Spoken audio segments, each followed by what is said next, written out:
Sir वो तो petrol की कीमतें नहीं बढ़ा पा रहे हैं, वो तो कह रहे हैं पेट्रोल की कीमतें बढ़ाने के लिए भी हमें आला सतही इजलास बुलाना पड़ेगा सिक्योरिटी के हवाले से, उस तरह का इजलास जिसमें खत को डिस्कस किया गया था। कभी माजी में सुना सर आपने ऐसा?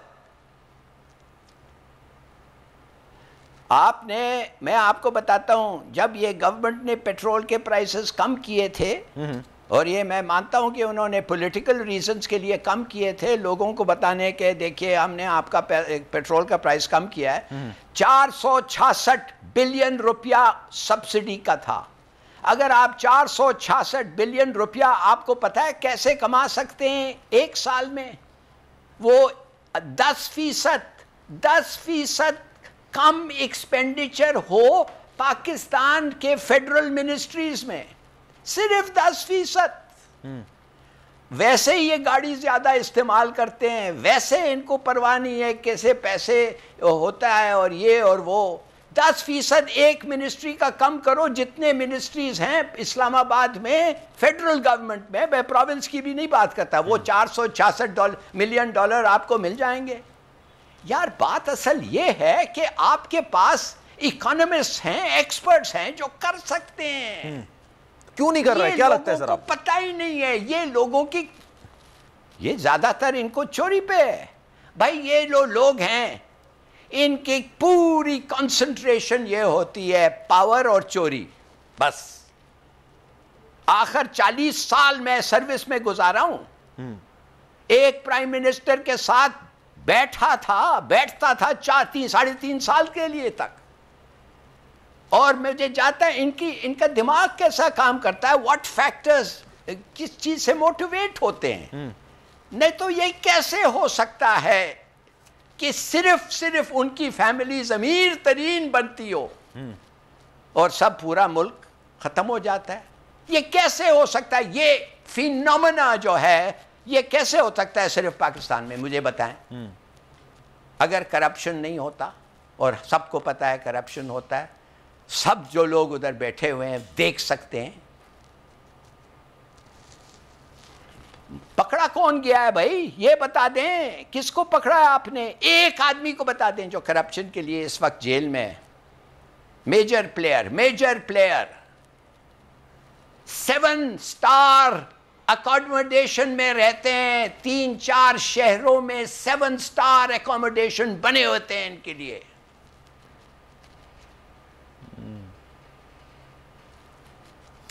ये एक आदमी आया है, उसका नाम है इमरान खान। मैं क्यों इसको सपोर्ट करता हूं भाई? एज एन इंडिविजुअल, मैं इसके पार्टी में नहीं हूं, I don't side with him. बड़ी गलतियां की है इन्होंने, इनकी एडमिनिस्ट्रेटिव और मैनेजरियल एबिलिटीज में कमजोरियां हैं, बिल्कुल हैं।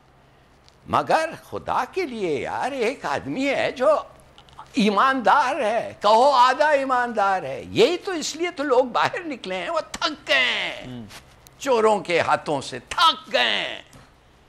वोट भी देते हैं जब उनको पता है क्यों वोट दे रहे हैं, कि खाना मिल रहा है, राइड मिल रहा है। अच्छा सर, एक चीज और भी है ना, खान साहब ने अपने दौरे हुकूमत में, आपने खुद मेंशन किया, काफी ज्यादा गलतियां क्यों की। एक बादशाह की कामयाबी और नाकामी का जिम्मेदार सर उसके मुशीर होते हैं। उसके मुशीर जिस तरह के मशवरे देते हैं उससे वो कामयाब भी होता है और नाकाम भी होता है। यही सेम इंप्लीमेंट वजीर आजम पर भी होता है। आपको लगता है इनके मुशीर सही नहीं थे? जिस तरह के फैसले लिए गए वो नामुनासिब थे, सही नहीं थे? हाँ, कोई बहुत सारे इनके ऐसे थे जो टॉप नॉच नहीं थे, जिनकी मशवरा ठीक नहीं था। बहुत सारे वो थे जो शायद मशवरा इसलिए देते थे कि उनका कोई बेनिफिट हो। भाई ये तो वैसे ही है जैसे, आई मीन बिल्कुल। मगर बात असल ये होता है ना, बड़ा फर्क पड़ता है कि शाख के ऊपर जो बैठा है वो क्या है। अगर शाख के ऊपर जो बैठा है वो खुद खाऊ है, तो फिर आपको मैं क्या बताता हूँ, नीचे जो हैं वो सब हाथ पैर से लूटते हैं। मगर अगर ऊपर वाला का खौफ और डर है कि अगर इसको पता चले तो फिर कुछ डिसिप्लिन आता है उनमें। मैं नहीं कहता हूँ वो लिली वाइट हो जाते हैं, ये बन जाते हैं, एंजल्स बन जाते हैं।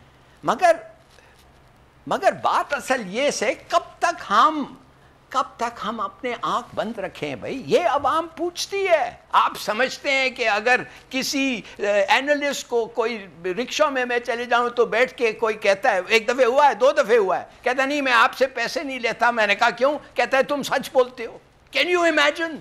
सच बोलना इतना रेयर कमोडिटी है, इतना रेयर कमोडिटी है कि वो एक बेचारा आदमी कह रहा है आपको आप सच बोल रहे हैं। माने क्या इंक्लिनेशन है कि सच बोलना, मगर हम झूठ बोलते हैं जब सच बोलना ज़्यादा आसान है। ये एक पाकिस्तानी स्पेशलिटी है। अच्छा सर, ये कल भी फैयाज़ुल हसन चौहान साहब मेरे शो के अंदर मौजूद थे, फिर फैसल वावडा साहब ने एक ट्वीट कर दिया था। उन दोनों की बातों का महवर यह था कि जनाब अनाउंसमेंट होने वाली है असेंबलियां टूटने की। अभी एक इतला मेरे पास ऐसी भी थी, लेकिन ये मुसद्दिक का इतला नहीं है। कुछ लोग इस पर कयास राई कर रहे हैं सोशल मीडिया पे, 29 मई को असेंबलियां शायद तोड़ी जा सकती हैं। आपको लगता है अगर ये इतला होती या बातचीत हुई होती तो खान साहब इतना बड़ा डिसीजन लेते? बिल्कुल, अगर तोड़ सकती है भाई, शुक्रिया, नफल पढ़ें, शुक्र करें कि टूट गई हैं और इलेक्शन होने वाले हैं और उम्मीद है कि फ्री एंड फेयर हो। क्या अच्छा, करेंगे? खुर्रम शेख जमान साहब ने मुझे ज्वाइन किया, उनको भी शामिल गुफ्तगू का। इसी सवाल के लिए आपके पास वापस आऊंगा। खुर्रम साहब, ये अनाउंस कर दिया है इस्लामाबाद की तरफ मार्च का, क्या कमेंट्स हैं आपके?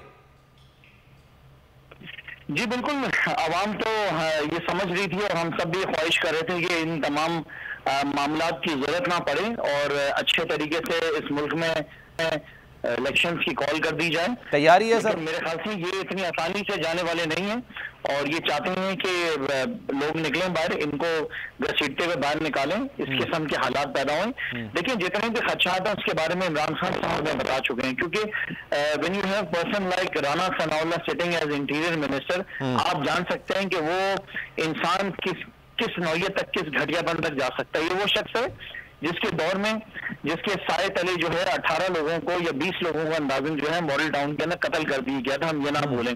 सो हम अपनी तैयारी करेंगे, हम मरने को तैयार हैं इस मुल्क की खातिर, अपने लीडर की खातिर। और मेरे ख्याल से ये इतना बड़ा मजमा होगा कि शायद हम तो पहले बातें करते। इस्लामाबाद पहुंचने की स्ट्रेटजी क्या होगी? क्योंकि लॉन्ग मार्च के बारे में तो कहते हैं ना, कराची से निकलें, चलें लाहौर से निकलें, पेशावर से निकलें, कोयटा से निकलें, तो आप तो श्रीनगर चौक पर बुला रहे हैं और वहां से इस्लामाबाद ज्यादा फासला तो है नहीं सर। तो ये स्ट्रेटजी क्या है? सूबाई रहनुमा लेके निकलेंगे लोगों को? देखिए जी, इंस्ट्रक्शंस बड़ी क्लियर हैं कि केपी से और पंजाब से जो है लोग जो हैं, शहरी वर्कर्स, वोटर सपोर्टर्स सब निकलेंगे और सुबह सिंध के लोग जो हैं वो सिंध के अंदर एहतजाज करेंगे, जिसमें कराची शहर है, हैदराबाद है, लाड़काना है, सखर है और हैदराबाद है।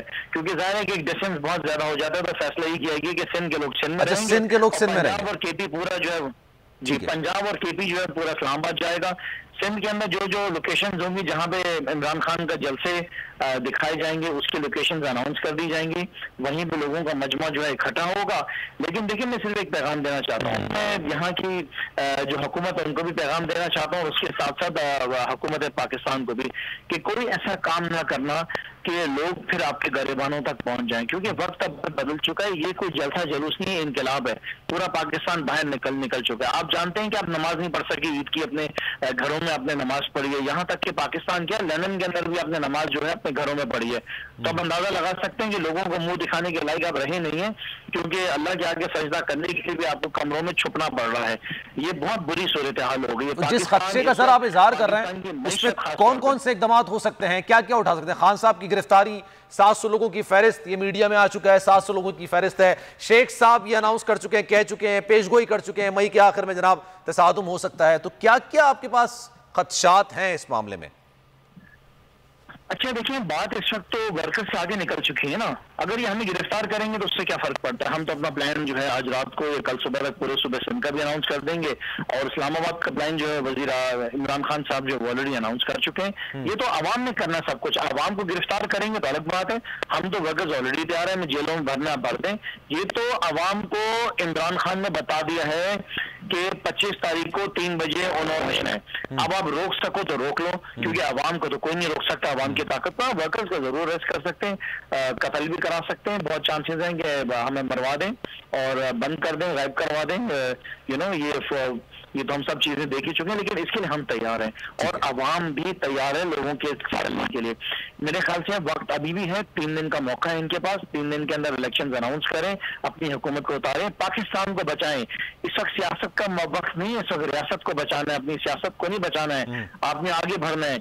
उन तमाम लोगों को भी मेरा पैगाम है जो इनके साथ आज बैठे हैं, बेसिकली इस्तेमाल किया जा रहा है ना, क्या कर आसिफ अली जरदारी और शहबाज शरीफ अपनी जाती मुफाद के लिए आज पाकिस्तान की जो बाकी सियासी जमातें उनको इस्तेमाल कर रही हैं, वो अपना मुफाद सोचे, उनका क्या मुफाद है। जो जमातें इनके साथ अटैच रहेंगी, मैं समझता हूं कि उनका पाकिस्तान की सियासत से नामो निशान खत्म हो जाएगा। इस जो है